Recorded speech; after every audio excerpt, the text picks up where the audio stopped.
오늘 우리가 함께 볼 말씀은 누가복음 6장 우리 20절 24절입니다. 누가복음 6장 20절 24절입니다. 다 함께 찾으셔서 함께 하나님의 말씀 한 목소리로 우리 봉독해 올리도록 하겠습니다. 함께 봉독하시겠습니다. 예수께서 눈을 들어 제자들을 보시고 이르시되 너희 가난한 자는 복이 있나니 하나님의 나라가 너희 것이미요 그러나 화 있을진적 너희 부요한 자여 너희는 너희의 위로를 이미 받았도다. 아멘. 자, 우리 짧은 말씀이죠. 한 번 더 읽었으면 좋겠는데 이 말씀이 평지설교, 예수님께서 산에서 제자들과 함께 내려오셔서 그곳에 있는 수많은 무리들에게 놀라운 그 신유의 기적을 베푸신 이후에 선포하셨던 첫 번째 말씀입니다. 그것을 기억하시고 한번 여러분들이 평지에 있다 생각하시고 이 말씀이 예수님의 입술을 통하여 여러분들의 귀와 여러분들의 마음에 선포되는 그 마음으로 함께 20절 24절 말씀 함께 다시 한번 봉독해 올리겠습니다. 예수께서 눈을 들어 제자들을 보시고 이르시되 너희 가난한 자는 복이 있나니 하나님의 나라가 너희 것이미요 그러나 화 있을진적 너희 부요한 자여 너희는 너희의 위로를 이미 받았도다. 아멘. 오늘 말씀의 제목이 무엇이냐면 하나님의 나라가 너희의 것임이라 입니다. 사실 이 말씀에 부제가 있습니다. 부제가 무엇이냐면 부자 되는 법이에요. 부자 되는 법. 저는 항상 주일 설교를 준비를 할 때 언제부터 준비를 하냐면 주일 저녁서부터 좀 준비를 합니다. 그래서 주일 저녁에 다음 주일 전할 그 말씀들을 읽고 또 묵상하고 또 관련된 설교의 자료들을 모으고 그리고 그렇게 한 주간 제가 말씀을 준비합니다. 그런데 원래 제목이 부제가 제목이었고 그리고 제목이 부제였습니다. 왜 그러냐면 제가 유혹을 받은 거예요. 여러분 한번 생각해 보세요. 오늘 말씀이 부자 되는 법 얼마나 좋습니까? 그러니까 오늘 말씀 잘 들으면 여러분들 다 부자 되실 줄 믿습니다. 할렐루야. 봐요. 벌써 표정들이 밝아지고 오늘 말씀이 기대가 되지 않습니까? 제가 왜 이렇게 부자 되는 법을 포기했냐면 제가 가끔씩 저희 교회 이제 유튜브 채널에 들어가서 조회수를 보게 됩니다. 그러지 말아야 되는데 원래 숫자를 의지하지 않고 오직 주님을 의지해야 되는데 갑자기 저희가 평균 조회수가 있는데 유독 좀 많은 조회수가 있는 그 예배가 있었습니다. 거기에 설교 제목이 무엇이냐면 어느 것이 옳으냐. 여러분들은 뭐 별 이렇게 생각이 없으시잖아요. 그런데 그때가 어느 때인가 제가 가만히 보니까 한국에서 부정선거 때문에 난리가 난 거예요. 그러니까 제목이 뭐예요? 어느 것이 옳으냐. 그러니까 이게 관련 콘텐츠로 이렇게 뜨면서 몇 사람들이 들어와 말씀들을 본 것 같습니다. 근데 뭐 유입되지는 않은 것 같고요. 전혀 그 말씀이 아니었으니까. 그러니까 제가 제목만 잘 줘도 조회수가 올라가는구나. 그러니까 제가 하나님 나라가 너희 것임이라 감흥이 없잖아요. 여러분들이 저는 너무 좋은데 그래서 부자가 되는 법 하면 이번 주 설교는 그래도 조회수가 좀 올라가겠구나 하다가 제가 한 주간 말씀을 묵상하며 처절하게 회개하며 다시 원래 제목대로 하나님의 나라가 너희의 것임이라 이렇게 제목을 정하였습니다. 제가 왜 이렇게 여러분들에게 고해성사하듯이 이야기를 하냐면 그렇기 때문에 오늘 예배에 은혜가 있을 줄 믿어요. 여러분들 모두가 부자가 되는 것을 넘어 정말 세상에서 가질 수 없는 하나님의 나라가 여러분들의 것이 될 줄 믿습니다. 자, 오늘 말씀을 보니까 이 말씀이 평지설교죠. 예수님께서 복과 화에 대해서 말씀하셨습니다. 자, 여러분들은 복 있는 사람입니까? 화 아래 있는 사람입니까? 지금 여러분들이 복받은 사람인지 아니면 저주받은 사람인지 생각해 보시기 바랍니다. 우린 보통 복을 생각할 때 내 삶의 형편을 생각하죠. 그래서 건강하면, 자녀가 잘 되면, 일이 잘 풀리면 복받았다고 생각합니다. 그래서 경제적으로 여유가 생기면 복받았다고 생각합니다. 그러나 반대로 어떡합니까? 일이 막히고 몸이 아프고 관계가 무너지고 물질적으로 어려우면 우리는 쉽게 이렇게 생각합니다. 내가 복을 받지 못했나? 하나님이 나를 싫어하시나? 어쩌면 내가 잘못해서 하나님의 그 화가 내게 임하여졌나? 예, 그렇게 생각하기 마련이죠. 그런데 오늘 예수님께서는 우리가 생각하는 이 복의 기준을 완전히 뒤집으셨어요. 예수님 뭐라고 말씀하셨을까요? 너희 가난한 자는 복이 있다. 그리고 이어서 말씀하셨죠. 화 있을진정 너희 부유한 자요. 이 말씀은요, 우리의 상식과 정면으로 충돌합니다. 세상은요, 부유한 자가 복받은 자죠. 그런데 지금 예수님은 오히려 부유한 자들이 화가 있을 것이라고 이야기를 합니다. 세상은 가난한 자를 불쌍하다라고 합니다. 오히려 화 아래 있다고 합니다. 그런데 예수님은 가난한 자를 복 있는 자라라고 이야기를 하십니다. 그러면 이것이 어떤 의미가 있는가, 우리 한번 말씀을 좀 깊이 하나하나 좀 한번 찾아가 보았으면 좋겠습니다. 자, 예수님께서 이 누가복음에서 이 평지 설교를 하셨는데 산상수훈과 다르게 여기에는 매우 중요한 구조가 있습니다. 크게 이 구조는요, 복과 화로 나뉠 수 있는데 전체적으로 네 가지의 구조로 볼 수 있을 것 같아요. 자, 한번 주어진 화면을 보시면, 자, 어떻게 대조하고 있냐면 복을 이야기하시고 후에 다시 화에 대해서 이야기를 하는 그런 구조입니다. 너희 가난한 자는 복이 있나니 하나님의 나라가 너희 것이며, 20절에 말씀하시면서 24절에 화 있을진정 너희 부유한 자요. 예, 이 소유에 대한 이야기를 하십니다. 자, 두 번째로 보시면, 자, 지금 줄인 자는 복이 있나니 너희가 배부름을 얻을 것이 21절 상에 나오지 않았습니까? 또 뒤에 화 있을진정 너희 지금 배부른 자여 너희는 줄이리다.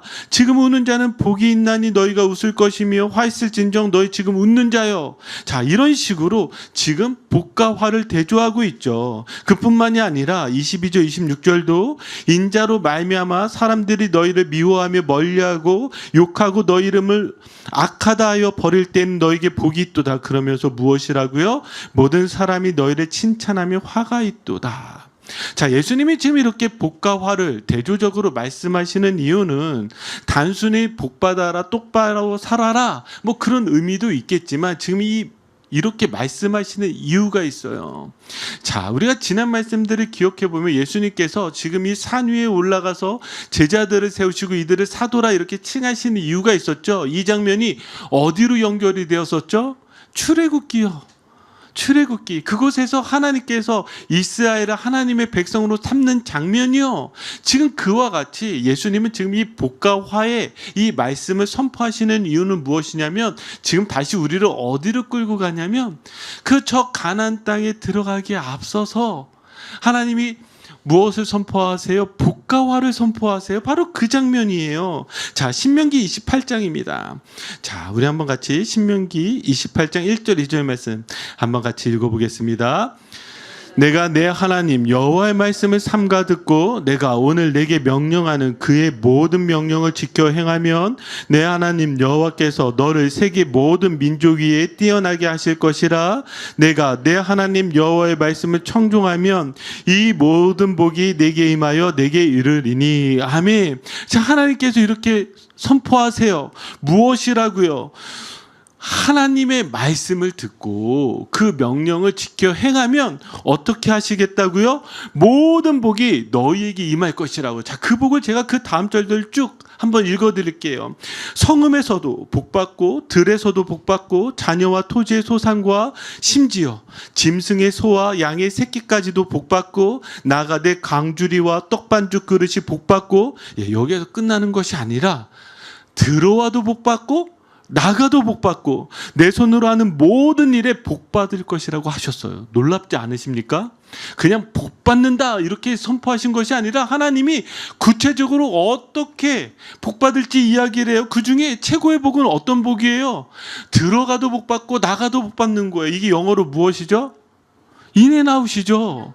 여러분들이 모르시겠지만 이 말씀의 은혜를 받아서 이 인앤아웃 버거를 창립한 그 무엇입니까? 예, 스나이더 부부가요, 이 말씀의 은혜를 받아서 이 말씀 가지고 인앤아웃이라고 진 거예요.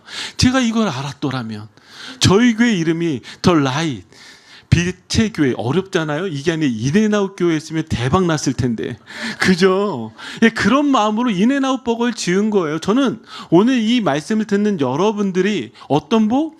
오늘 교회 오신 분들도 뭐예요? 복을 받고 또 교회에서 나가시는 분들도 복을 받는 그런 은혜가 임하실 줄 믿습니다. 자, 지금 들어가도 복 받고 나가도 복 받을 정도의 지금 이런 복을 하나님께서 선포하셨어요. 그러나 반대로 신명기 28장 15절에 이렇게 우리에게 선포합니다. 자, 우리 한번 읽어볼까요? 내가 만일 내 하나님인 여호와의 말씀을 순종하지 아니하여 내가 오늘 내게 명령하는 그의 모든 명령과 규례를 지켜 행하지 아니하면 이 모든 저주가 내게 임하여 내게 이를 것이니. 아멘. 자, 그러면서 하나님은 저주에 대해서 말씀하시는데 이렇게 말씀하세요. 성읍에서도 저주, 들에서도 저주, 자녀와 토지의 소산, 나아가 소와 양의 새끼도 저주, 내 손으로 하던 모든 일에 저주뿐만 아니라 혼란과 책망을 내려서 폭삭 망하게 하신다고 선포하세요. 자, 여러분, 지금 이 신명기 28장의 말씀을 들으면서 여러분들은 어떤 마음이 드십니까? 처음에 복에 대해서 선포하셨을 때 아멘하며 기쁘지 않으셨습니까? 아마 그러셨을 거예요. 아니, 정말 들어가도 복 받고 나가도 복 받는다고 하시니 얼마나 좋습니까? 그런데 이내 마음이 다시 힘들어져요. 왜요? 저주 때문에요. 여러분들은 하나님의 말씀을 온전히 지키십니까? 온전히 지키신다면 앞서 말한 그 놀라운 복이 여러분들에게 임하게 될 줄 믿습니다. 부자 될 줄 믿습니다. 그런데 하나님의 말씀을 지키지 않으면 어떻게 되는 거예요? 폭삭 망하게 되는 거예요. 그러니까 저주, 화의 인생을 살게 되지 않을까 두려운 마음이 생깁니다. 자, 그러면 다시 이런 질문이 생기는 거예요. 왜 예수님이 지금 이 말씀을 가지고 와서 여기서 다시 선포하실까? 새로운 하나님 나라의 백성들에게 이 말씀을 다시 선포하실까? 왜요? 왜 이 질문이 생기냐면 지금 구약의 이스라엘은 이 말씀을 지켰어요? 못 지켰어요? 못 지켰단 말이에요. 그럼 여러분들은 이 말씀을 지켜요? 못 지켜요? 아주 자신 있게 못 지켜요 하셨습니다. 지키셔야죠. 지키셔야죠. 자, 온전히 지키지 못해요. 그러니까 예수님이 지금 뭐라고 선포하시는 거냐면 지금 마치 저주를 선포하는 것 같잖아요. 그렇지 않다는 거예요. 지금 이 말씀을 우리에게 다시 이렇게 알려주고 싶은 거예요. 율법 아래 있는 인간은 결국 이 저주를 피할 수 없지만 여러분 이 말씀을 기억하십시오. 갈라디아서 3장 10절입니다. 자, 우리 한번 같이 말씀 읽겠습니다. 무릇 율법 행위에 속한 자들은 저주 아래 있나니 기록된 바 누구든지 율법책에 기록된 대로 모든 일을 항상 행하지 아니하는 자는 저주 아래 있는 자라 하였음이라. 아멘. 자, 여러분 여기 뭐라고요? 지금 율법 아래 있는 자들에게 이야기하고 있어요. 율법 아래 있는 자들에게 뭐라고요? 이들은 하나님의 율법대로 지키지 않아서 어디 아래 있는 자들과 같은 거예요? 저주 아래 있다고요. 지금 어디 말씀에 근거하고 있어요? 신명기 28장 말씀에 근거하고 있어요. 자, 그럼 여기에서 어떻게 벗어날 수 있습니까? 그러니까 갈라디아서 3장 13절 말씀. 자, 우리 같이 믿음으로 여러분들의 나의 말씀이라 여러분들이 선포하시면서 그렇게 함께 읽겠습니다. 그리스도께서 우리를 위하여 저주를 받은 바 되사 율법의 저주에서 우리를 속량하셨으니 기록된 바 나무에 달린 자마다 저주 아래 있는 자라 하였음이라. 아멘. 여기 뭐라고요? 우리가 율법의 저주에서 속량될 수 있는 유일한 것은 우리 주 예수 그리스도께서 십자가에 달려 죽으셔서 그 모든 저주를 우리를 대신해서 받으신 줄 믿기 때문입니다. 여러분, 이거 외에는 답이 없는 거예요. 그러니까 지금 여기에서 예수님께서 선포하시는 이 복, 지금 구약에서도 선포되어졌고 다시 이 신약에서도 선포되어졌고 오늘날 우리에게 선포되어지고 있는 이 복, 여러분들의 복 아래 있는 이유는 십자가 때문이에요. 여러분들이 저주 아래 있지 않은 이유는 무엇이라고요? 십자가 아래 있기 때문이에요. 예수 그리스도의 십자가가 있기 때문에 여러분들을 향해서 예수님께서 세상의 조건이 아닌 가난하고 울고 슬퍼하고 정말 미움을 받는다 할지라도 그런 사람이 무엇이라고요? 복이 있다라고 선포하시는 거예요. 왜요? 십자가요. 십자가요. 자, 이 십자가가 우리에게 무엇을 주었을까요? 골로새서 1장 13절 14절 말씀 함께 우리 같이 믿음으로 선포하며 읽겠습니다. 그가 우리를 흑암의 권세에서 건져내사 그의 사랑의 아들의 나라로 옮기셨으니 그 아들 안에서 우리가 속량 곧 죄사함을 얻었도다. 아멘. 자, 십자가가 우리를 어떻게 했다고요? 흑암의 권세에서 건져내서 어디로 옮기셨어요? 하나님의 나라로 옮기셨어요. 그러니까 십자가가 있는 자만이 복이 있는 거예요. 왜요? 복 있는 자는 그 안에 무엇이 있어요? 하나님 나라가 있기 때문이죠. 자, 이 말씀들을 우리 한번 좀 더 깊게 보도록 하겠습니다. 자, 20절 말씀. 가난한 자가 누구인지 한번 보도록 하겠는데 20절 말씀 읽어볼까요? 예수께서 눈을 들어 제자들을 보시고 이르시되 너희 가난한 자는 복이 있나니 하나님의 나라가 너희 것이미요. 아멘. 자, 예수님께서 이 복에 대해서 첫 번째 말씀하셨을 때 가난한 자가 복이 있다고 말씀하셨습니다. 자, 예수님은 왜 가난한 자가 복이 있다고 말씀하셨을까? 자, 누가복음 4장 18절을 보시면 예수님은 이렇게 이것을 위해서 오신 거예요. 주의 성령이 내게 임하셨으니 이는 어떤 자에게? 가난한 자에게 복음을 전하게 하시려고 내게 기름을 부으사 나를 보내사 포로된 자에게 자유를 눈먼 자에게 다시 보게 함을 전파하며 눌린 자를 자유롭게 하고. 자, 예수님이 이 땅에 오셔서 어떤 사람들에게 복음을 전하셨다고요? 가난한 자에게 복음을 전하셨다라는 거예요. 그러니까 예수님의 사역은 무엇이냐면 가난한 자들을 위한 사역이에요.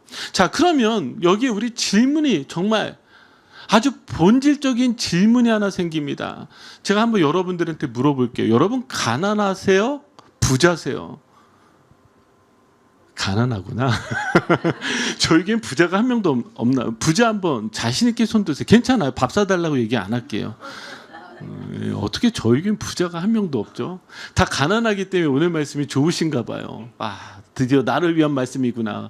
자, 그럼 이 가난이 무엇인지 좀 알 필요가 있어요. 이 가난하다라는 이 헬라어 원어를 보면 어떤 뜻이냐면 뭐 조금 부족한 사람이 아니라 완전 부족한 사람이에요. 그래서 무언가의 도움을 받지 않고서는 도저히 살 수 없는 사람, 이런 사람을 향해서 가난한 사람이라고 이야기를 하는 것이죠.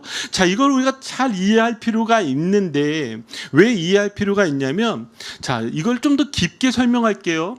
자, 여러분 다시 한번 질문해 보겠습니다. 여러분들이 지금 가난하시다라고 말씀하셨는데 여러분들한테 소망이 되는 말씀을 하나 선포할게요. 그게 무엇이냐면 예수님께서 이렇게 천국에 들어가는 것에 대해서 말씀하셨죠. 부자가 천국에 들어가는 것이 어디를 통과하는 것보다 어렵다고요? 바늘길을 통과하는 것보다 어렵다는 거예요. 이 말은 갈 수 있다는 말이에요? 못 간다는 말이에요? 못 간다는 말이에요. 그러니까 여러분들은 어떤 은혜가 있습니까? 여러분 다 가난하다고 하셨죠? 거짓말하면 오늘 큰일 나는 거예요. 왜요? 부자는 천국에 들어갈 수 있어요? 없어요? 없어요. 그러면 우리가 여지껏 이렇게 생각해 왔는데 그럼 다시 질문을 해보셔야죠. 그럼 가난한 자는 천국에 들어갈 수 있어요? 없어요?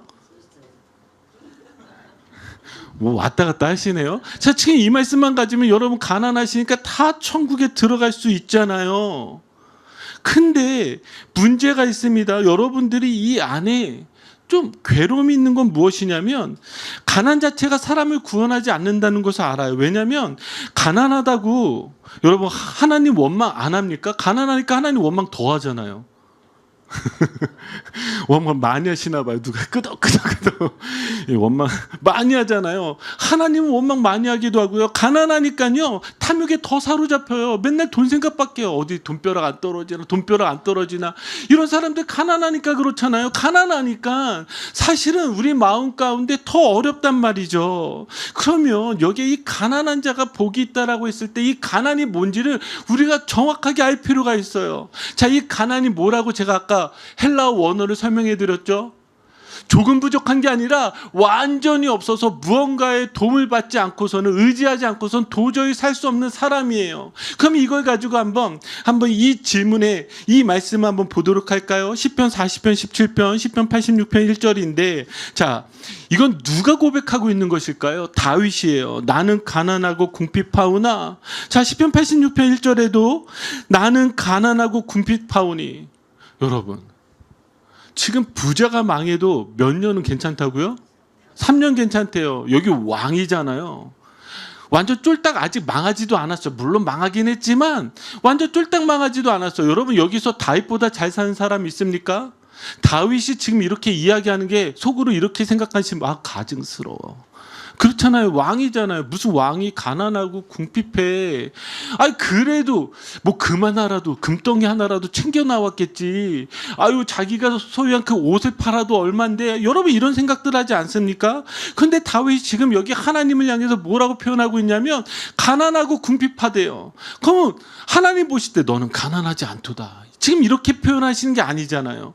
지금 이 간구를 들으셨단 말이에요. 그러면 여기에서 지금 다윗이 고백하고 있는 것은 무엇이에요? 지금 그가 왕관이 있고 군대가 있고 권력이 있고 그렇다 할지라도 하나님이 아니시면 자신이 아무것도 아니라는 걸 알았단 말이에요. 그래서 그가 무엇을 고백해요?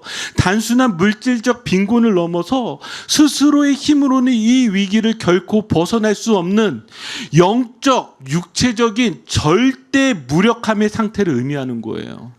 이게 성경이 말하는 가난이에요. 제가 아까 원어로 뭐라고요? 내가 완전히 부족해서 무언가의 도움을 받아야 되는데 그 도움을 누구에게 받는 거예요? 하나님께 받는 거예요. 다른 것을 의지하는 것이 아니라 오직 하나님을 의지하는 것이죠. 그러니까 하나님, 저는 주님 없이는 살 수 없습니다. 하나님, 제 의로는 살 수 없습니다. 하나님, 제 지혜로는 길을 찾을 수 없습니다. 제 힘으로 죄를 이길 수 없습니다. 하나님, 오직 하나님만이 나의 도움이십니다라고 고백하는 사람, 그런 사람을 향해서 가난한 자라고 이야기하는 거예요. 그래서 마태복음 5장 3절 보세요. 뭐라고 이렇게 표현하고 있어요? 심령이 가난한 자는, 그러니까 육체적인 이 소유의 채워짐을 이야기하는 것이 아니라 하나님을 갈망하고 하나님으로 채워지는 사람을 향해서 무엇이에요? 심령이 가난한 자라고 표현을 하는 것입니다. 심령이 가난한 자. 저는 여러분들이 이것을 기억하셨으면 좋겠습니다. 지금 이 가난과 부요를 나누는 지금 중요한 원칙이 있는데 그것이 무엇이냐면 소유예요. 소유. 그래서 나를 부유하게 하는 것을 소유하고 있으면 어떤 자가 되는 거예요? 부유한 자가 되는 거예요. 근데 나를 부유하게 하는 것을 소유하지 않으면 어떻게 되는 거예요? 가난한 자가 되는 거예요. 그러니까 여러분들을 부유하게 하는 게 무엇이에요? 그런 것들을 가지고 있으면 그 사람이 부유하게 되는 거예요. 부유하게 되는 거. 예를 들어서 여러분들이 돈이라고 생각하시면 돈을 소유하니까 여러분들 스스로 뭐라고 표현하는 거예요? 부유한 자라고 표현하는 거예요. 아니야, 나는 돈 별로 없어도 큰 집이 좋아. 내가 집을 가지고 있어서 내가 행복하면 그걸 가지고 부유한 자가 되는 거예요. 그뿐만이 아니겠죠. 여러분들이 무엇을 소유하냐, 그거에 따라서 여러분들이 가난한 자가 되든지 부유한 자가 되는 것이죠. 자, 그런데 지금 보세요. 다시 20절을 보니까 가난한 자가 복이 있나니 하면서 여기 뭐라고 표현하고 있어요?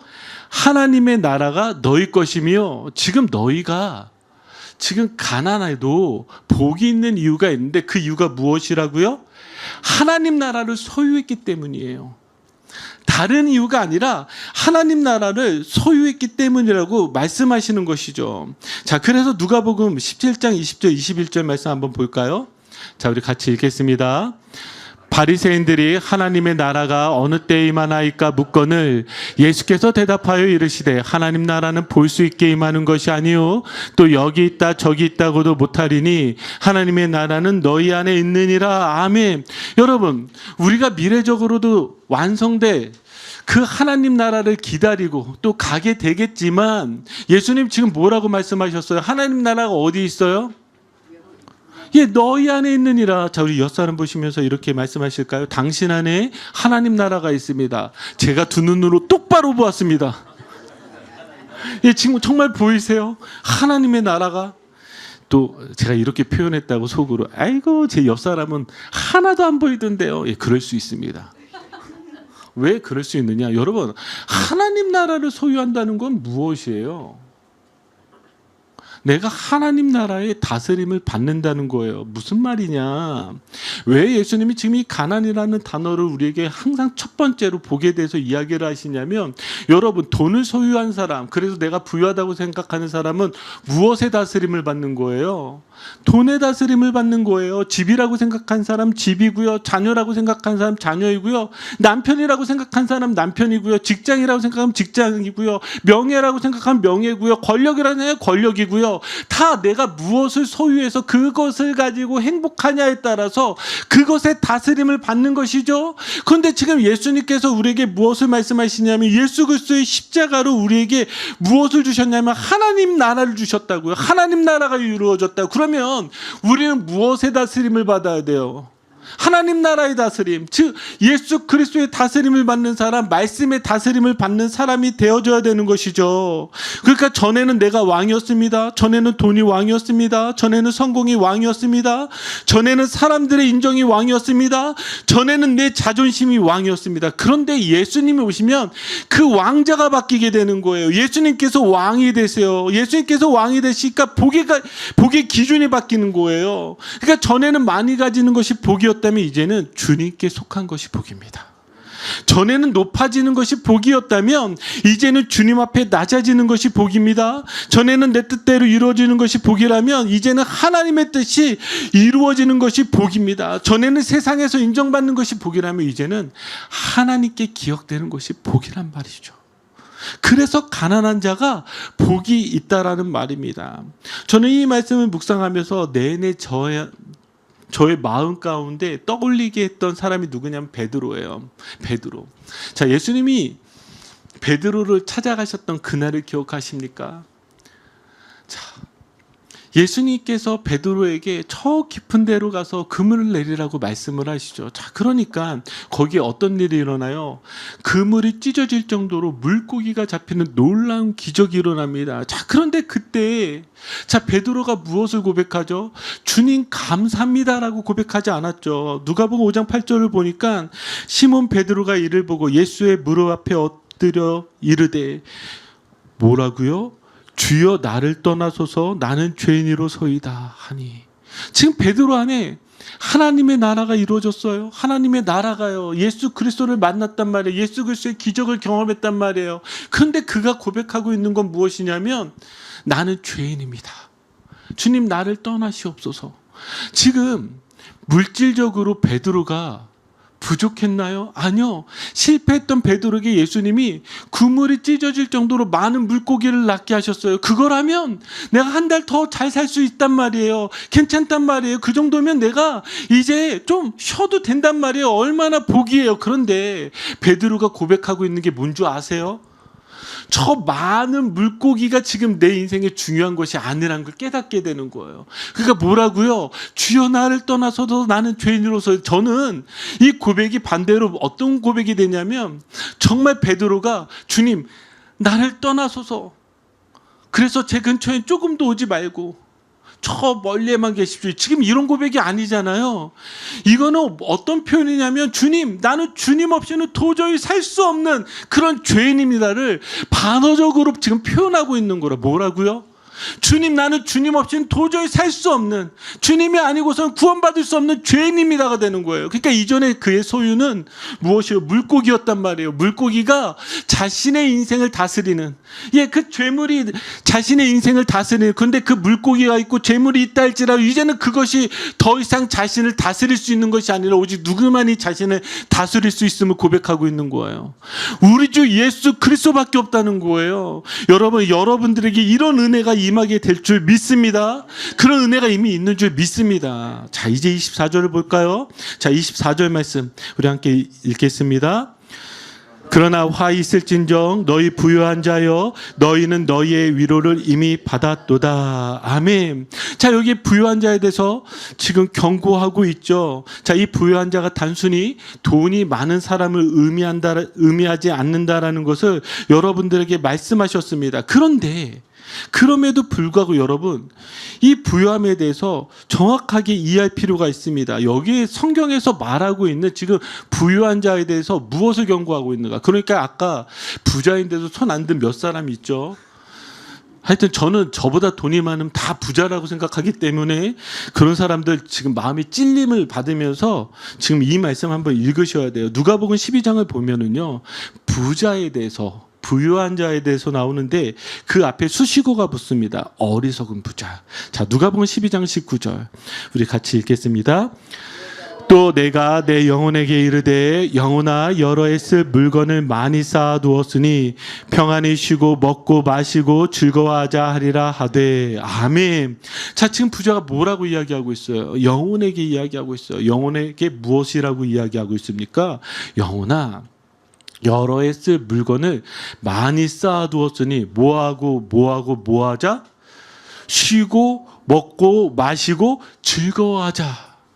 야, 이게 저희 모든 사람들의 꿈, 비전 아니겠습니까? 여러분 노후 계획 잘 세우셨어요? 은퇴 계획은 잘하고 계신가요? 은퇴 빨리 하고 싶다는 이야기를 참 많이 듣습니다. 그러면서 뭐 하고 싶은데 하면 딱 이 얘기예요. 쉬고 먹고 마시고 즐거워하자. 자, 그러니까 지금 여기에 나와 있는 부자도 똑같아. 야, 내가 진짜 이제 이렇게 할 수 있어. 근데 여기 표현이 참 재밌습니다. 저는 이게 나쁘다고 생각하지 않아요. 아유, 저도요. 빨리 쉬고 먹고 마시고 즐거워하면 좋겠어요. 근데 지금 이게 나쁘다는 게 아니라 육신을 위해서 뭐 그럴 수 있는데 여기 뭐라고 표현하고 있어요? 영혼이라고 표현하고 있어요. 영혼이요. 영혼. 지금 이 부자가 놓치고 있는 건 무엇이냐면 지금 육신의 일이 아니라 영의 일이라는 말이에요. 영적인 일이란 말이에요. 그러니까 하나님이 그에게 이렇게 말씀하세요. 육신에게 말씀하시는 것이 아니라, 자, 20절 말씀 한번 같이 읽어볼까요? 하나님은 이르시되 어리석은 자여 오늘 밤에 내 영혼을 도로 찾으리니 그러면 내 준비한 것이 누구의 것이 되겠느냐 하셨으니. 아멘. 지금 하나님이 이렇게 말씀하십니다. 오늘 밤에 무엇을? 너의 영혼을 찾으시겠다라는 거예요. 영혼을 데려가시겠다라는 거예요. 그러면 준비한 것이 누구의 것이 되겠느냐. 갑자기 여러분 떠오르는 분들 있죠. 그분들 잠시 머리에 지우시고, 야, 내가 죽으면 내 돈 다 누가 가지지? 이런 쓸데없는 생각하지 마시고, 지금 여기에서 중요한 건 무엇이에요? 내가 그렇게 준비했는데 내가 만약 오늘 죽으면 어떡하냐는 거예요. 지금 내 영을 위해서 지금 이렇게 쌓아왔고 이것이 내 영을 살리는 길이라고 생각했단 말이에요. 돈도 재물도 먹을 것도 수많은 세상의 것들 다 그것들이 내 영을 지켜줄 수 있다라고 생각했어요. 그런데 하나님이 이렇게 말씀하시는 거예요. 아니, 너의 영을 내가 데려가면 너가 쌓아놓은 것들이 널 지킬 수 있니? 지금 이렇게 말씀하시는 것이죠. 자, 그런 사람에게 뭐라고요? 21절에 예수님이 이렇게 결론을 내려주시는 거예요. 읽겠습니다. 자기를 위하여 재물을 쌓아두고 하나님께 대하여 부요하지 못한 자가 이와 같으니라. 아멘. 그러니까요, 성경은요, 부유한 자, 부자에 대해서 뭐라고 경고하냐면, 여러분, 부자가 나쁜 것이 아니에요. 돈 많은 게 뭐가 나쁜 거예요. 돈 많아서 저 밥 사주시면 돼요. 괜찮아요. 그런 사람들은 천국 가야. 이러면 안 되죠. 성경이 경고하는 부자가 있어요. 그런 부자는 무엇이냐면 하나님 없이도 충분하다고 여기는 사람이에요. 그래서 자기의 소유가 자기 생명을 지켜줄 거라고 믿는 사람이에요. 하나님보다 죄물을 더 신뢰하는 사람이에요. 하나님 나라보다 이 땅의 안정을 더 크게 여기는 사람, 그런 사람을 향해서 그런 부자들에 대해서 경고하고 있는 거예요. 여러분, 가난해도 죄인이고요, 부자여도 죄인입니다. 가난해도 하나님을 의지하지 않을 수 있고 부자여도 하나님을 의지하지 않을 수 있어요. 그런데 여러분, 가난해도 하나님을 의지할 수 있고요, 부자여도 의지할 수 있어요. 성경은 일방적으로 부자가 나쁘다고 표현하지 않아요. 여러분, 아브라함이 가난했어요? 부자였어요? 아, 이런 건 또 너무 좋아요. 부자였어요. 부자. 여러분, 욥은 가난했어요? 부자였어요? 부자였어요. 다윗도 왕이었어요. 성경 부자들에 대해서 이야기를 하고 있어요. 그런데 지금 부자들이 나쁘다고 얘기하는 것이 아니잖아요. 잘못된 부자, 잘못된 부요한 자, 그런 사람들이 어떤 사람들이라고요? 하나님 없어도 나 괜찮다고 생각하는 사람. 하나님 없어도 나 괜찮다고 생각하는 사람, 그래서 내가 가지고 있는 소유가 나를 지켜줄 거라고 믿는 사람, 그런 사람들을 향해서 경고하는 것입니다. 그래서 디모데전서 6장 17절 말씀 우리 한번 같이 읽겠습니다.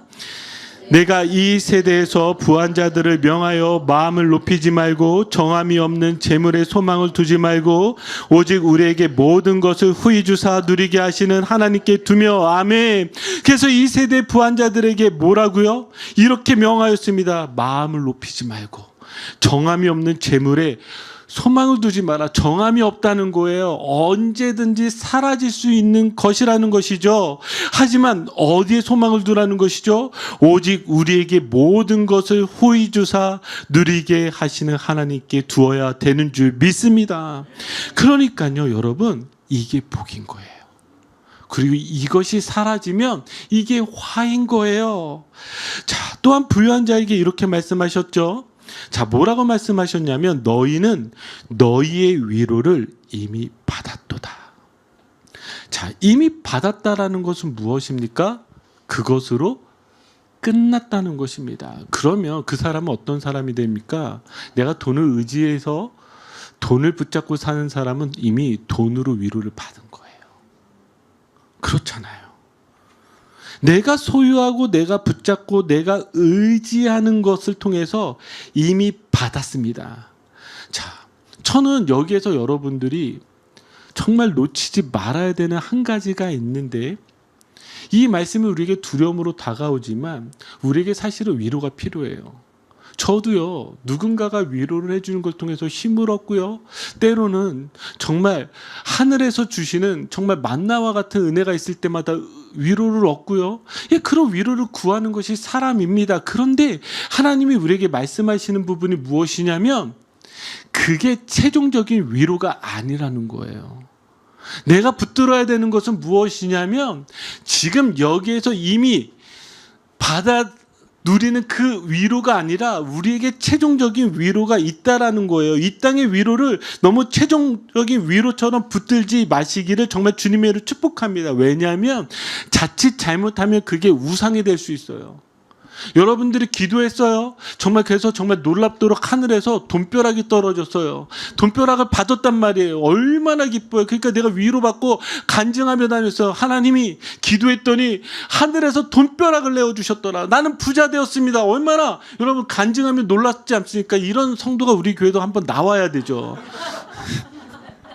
근데 문제가 있어요. 문제예요. 여기까지가 문제가 아니라 뭐가 다음에 문제예요. 위로를 여기에서 찾으시면 안 된다고요. 무슨 이야기냐면 여기에서만 찾으면 이미 그 사람은 거기에서 위로를 이미 받았기 때문에 그 다음에 위로가 없는 거예요. 그러면 어떤 걸 기대하고 우리가 어떤 것을 고백해야 되는 거? 하나님, 돈벼락 주신 거 하나님이 내게 주신 것입니다. 앞으로의 내 삶도 이러한 벼락을 주시는 것 같이 하나님이 주시지 않으면 도저히 살 수 없는 그런 부족하고 연약한 사람입니다. 그 고백이 필요해요. 자, 그래서 예레미야 한번 17장 5절 보세요. 같이 읽겠습니다. 여호와께서 이와 같이 말씀하시니라. 무릇 사람을 믿으며 육신으로 그의 힘을 삼고 마음이 여호와께서 떠난 그 사람은 무엇을 받을 것이라? 저주를 받을 것이라. 하나님의 응답이 여러분들에게 저주가 될 수 있어요. 거기에서 머무르면요, 거기에서만 끝나면요, 그러니까 최종적인 위로를 여러분들이 구하셔야죠. 그래서 7절 보세요. 자, 한번 같이 읽겠습니다. 그러나 무릇 여호와를 의지하며 여호와를 의뢰하는 그 사람은 무엇을 받을 것이라? 복을 받을 것이라. 그러니까요, 여러분, 복과 화의 차이는요, 외적인 형편에 있지 않습니다. 마음이 어디를 의지하냐에 있습니다. 하나님을 의지하는 사람이 복 있는 사람입니다. 그러나 자기 힘, 자기 재물, 자기 성공, 자기 의를 의지하는 사람은 어떤 사람입니까? 화 아래 있는 사람들입니다. 와, 아래. 저는 오늘 이 말씀이 여러분들이 붙잡아야 되는 말씀인 줄 믿습니다. 자, 이제 마지막 말씀을 읽고 오늘 말씀을 마치려고 하는데요. 고린도후서 우리 8장 9절입니다. 여러분들의 설교 노트에 아마 중간에 내용들이 있을 텐데 그 말씀 구절들을 따라 읽으셔도 여러분들에게 은혜가 되실 것입니다. 자, 고린도후서 8장 9절 우리 마지막 말씀 한번 같이 읽겠습니다. 우리 주 예수 그리스도의 은혜를 너희가 알거니와 부유하신 이로써 너희를 위하여 가난하게 되심은 그의 가난함으로 말미암아 너희를 부유하게 하려 하심이라. 아멘. 여러분, 여러분들이 왜 가난하지 않고 부유하게 되시는 줄 아십니까? 여기 이 말씀 하나 때문입니다. 예수님께서 여러분들을 가난하게 하지 않게 하시기 위해서 예수님이 가난해지셨습니다. 여러분들이 복 있는 사람으로 살게 하기 위해서 저주 아래 예수님은 내려가셨습니다. 여러분들에게 생명을 주시기 위해서 예수님은 십자가에서 죽으셨다라는 말입니다. 그렇다고 한다면 여러분들이 예수 그리스도를 믿으신다면 여러분들은 세상에서 볼 때는 가난할 수 있지만 하나님이 보실 때는 부유한 자인 줄 믿습니다. 여러분들은 무엇으로 위로를 받습니까? 여러분들은 무엇이 있기에 안전하다고 생각하십니까? 정말 여러분들 안에 하나님 나라가 있으십니까? 예수님은 말씀하십니다. 하나님 나라가 너희 것이며. 이 말씀 하나가 복의 기준을 다시 세워줍니다. 내 형편이 아주 어렵더라도 하나님의 나라가 나의 것이면 나는 복 있는 자입니다. 내 눈물이 아직 마르지 않더라도 하나님의 나라가 나의 것이면 나는 복 있는 자입니다. 사람들이 나를 알아주지 않아도 하나님의 나라가 나의 것이면 나는 복 있는 자입니다. 내가 세상의 기준으로 많이 가진 사람이 아니어도 하나님의 나라가 나의 것이면 나는 복 있는 자입니다. 하지만 반대로 모든 것을 가진 것처럼 보여도 하나님이 없다면, 예수 그리스도의 십자가를 붙들지 않는다면 그는 화 아래 있는 자입니다. 웃고 있어도 하나님이 없다면 위태로운 자입니다. 배부르고 인정받아도 하나님의 나라가 없다면 그는 이미 자기 위로를 다 받은 자입니다. 사랑하는 성도 여러분, 저는 요즘 저희 성도님들의 삶을 보면서 참 감사하기도 하고 참 슬프기도 합니다. 왜냐하면 세상적으로 어쩌면 가난한 삶일 수 있기 때문입니다. 힘들고 어려운 삶일 수 있기 때문입니다. 그러나 저에게 다시 소망이 되는 것은 그럼에도 불구하고 오늘 말씀과 같이 나는 가난하지만 복 있는 사람입니다. 하나님 나라가 내 안에 있습니다라고 고백하는 여러분들 성도님들 때문에 저는 소망을 바라보고 소망을 느낍니다. 사랑하는 성도 여러분, 비록 지금 여러분들은 울지만 그 울음이 기쁨으로 바뀌게 될 줄 믿습니다. 비록 내 손에 아무것도 없지만 하나님 나라에는 놀라운 하나님의 그 보화로 가득 차 있을 줄 믿습니다. 사랑하는 성도 여러분, 부디 성경에서 말하는 거짓된 부유한 자가 아니라 가난한 자가 되셔서 우리를 부유케 하시는 예수 그리스도의 은혜가 여러분들에게 있기를 예수 그리스도의 이름으로 축복합니다. 우리 같이 기도하시겠습니다.